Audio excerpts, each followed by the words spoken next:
হ্যাবে টিঙ্কু, তুই বেলা দিল্লি যাচ্ছিলি, তো এখানে বসে বসে কি করছিস?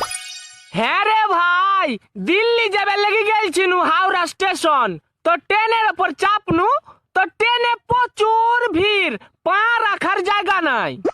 তো শালা আমারও মাথায় একটা বুদ্ধি এলো, আমিও লাগনু সাপ সাপ করে চেঁচাইতে। ট্রেনের বগি 5 মিনিটের মধ্যে খালি। তারপর তারপর আর কি, সিটের ওপর শুইতে দিনু 2 ঘন্টা ঘুম। শালা ঘুম থেকে উঠে দেখছি যে ট্রেন হাওড়া স্টেশনে দাঁড়িয়ে আছে। তো আমি জানলা দিয়ে একটা লোককে জিজ্ঞাসা করনু যে ভাই ট্রেনটা কখন ছাড়বে। তারপর লোকটা কি বললে জানিস? কি বললে? বললে যে বগিটাতে একটা সাপ উঠেছিল, যে বগি খান ছাড়ে দি ট্রেনটা চলে গেলছে। কুমোর পাড়ায় গরুর